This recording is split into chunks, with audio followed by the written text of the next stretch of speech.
Good day, mga kalagim. Itong kwento na ito ay isa sa pinaka-nakakakilabot na kwento about cults na naibigay sa akin. Hindi na niya binigay pangalan niya at hindi rin ako sigurado kung alias ba o tunay ang pangalan ng mga kaibigan niya. Ito ay sinend sa akin sa email. Ito ang kwento ng kulto sa isla. Hindi ko na sana ito ikukwento. Ilang taon na ang lumipas. 2019 pa yon. Pero sa tuwing maririnig ko ang tunog ng alon sa gabi, parang may bumubulong ulit sa likod ng tenga ko. Hindi boses ng hangin, hindi rin ng alaala, kundi ng isang bagay na alam kong buhay pa rin, kahit matagal na dapat patay. Ako na lang ang natira sa amin na kayang magsalita tungkol doon. 7 magkakaibigan kami. Walang espesyal sa amin, hindi kami vloggers, hindi kami thrill seekers, mga ordinaryong tao na gusto lang tumakas sandali sa trabaho, sa ingay ng siyudad, sa stress ng buhay. May barkada na matagal nang magkakasama. Ako, si Mark, si Liza, si Jonah, si Paolo, si Kim at si Renz. 3 lalaki, 3 babae, tapos ako. Halo-halo ang ugali. May tahimik, may ingay, may relihiyoso pa nga. Ang isla, hindi ko babanggitin ang pangalan, hindi dahil bawal, kundi dahil pakiramdam ko kapag pinangalanan ko, para ko na ring inanyayahan ulit ang nangyari. Basta nasa dulo ito ng isang probinsya sa Bicol, kailangan mong sumakay ng bangka ng halos 1 oras, minsan higit pa kung masama ang alon. Walang signal, walang resort na maayos. Isang barangay lang, mga 30 dahay siguro, karamihan kahoy, iilan semento. May lumang simbahan sa gitna, kulay puti na nangingitim na sa amag at asin ng hangin. Doon pa lang may mali na. Pagbaba pa lang namin ng bangka, napansin ko na agad. Walang batang naglalaro, walang asong gala. Tahimik kahit tanhali. Yung klase ng katahimikan na hindi nakaka-relax, nakakabingi. Parang may naghihintay ulit. Ang creepy, no? Bulong ni Kim, hawak ang phone niya kahit wala namang signal. Parang set ng horror movie. Tumawa si Renz. OA ka? Probinsya lang to. Pero kahit siya, hindi numiting buo. Ang napag-usundaan namin, isang gabi lang. Beach, konting inuman, konting kwentuhan. Uuwi rin agad kinabukasan.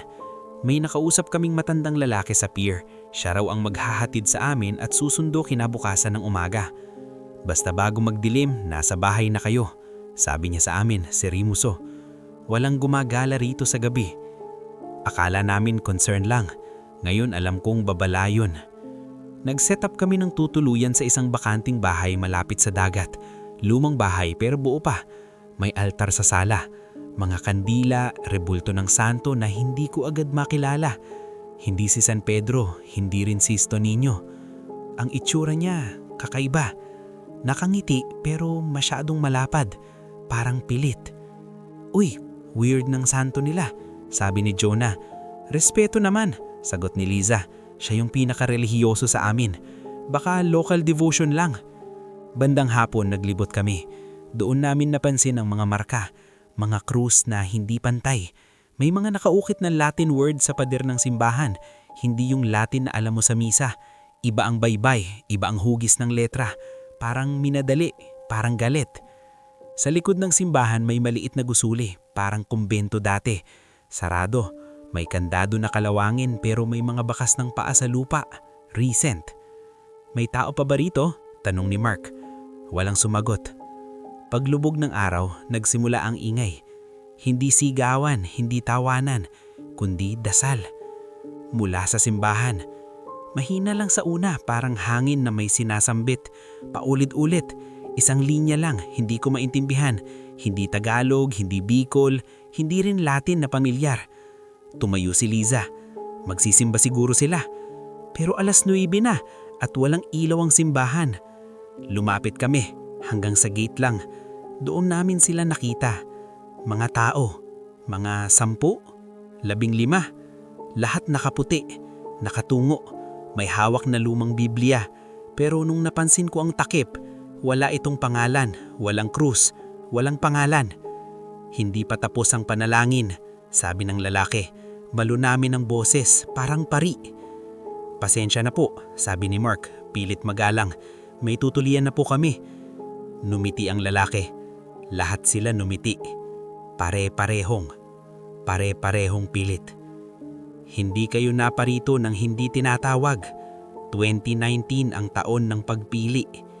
Hindi ko alam kung bakit pero sa salitang pagpili, may gumagapang na lamig mula batok hanggang gulod ko. Hinila ko si Lisa kalayo. Tara na, bulong ko. Please. Hindi na kami hinabol. Hindi na rin kami pinigilan. Pero habang papalayo kami, ramdam ko ang mga mata nila sa likod namin. Hindi galit, hindi galak. Parang gutom. Pagdating namin sa bahay, walang nagsalita agad.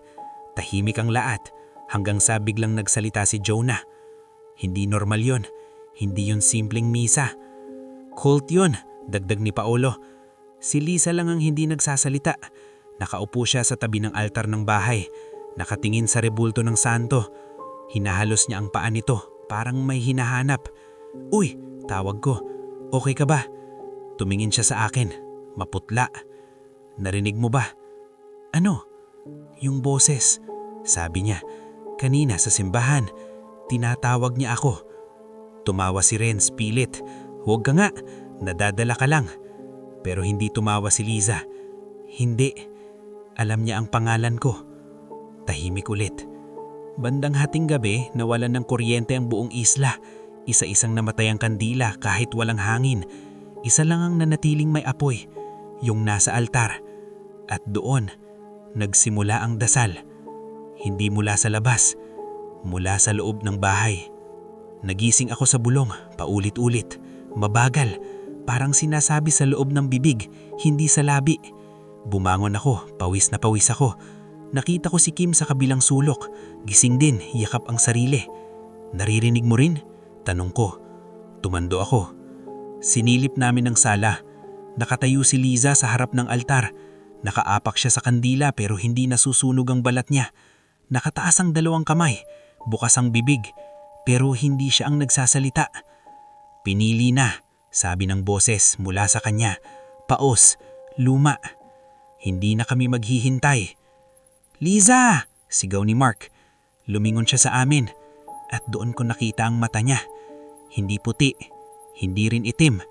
Parang may gumagalaw sa loob, parang may analo sa likod ng mata niya.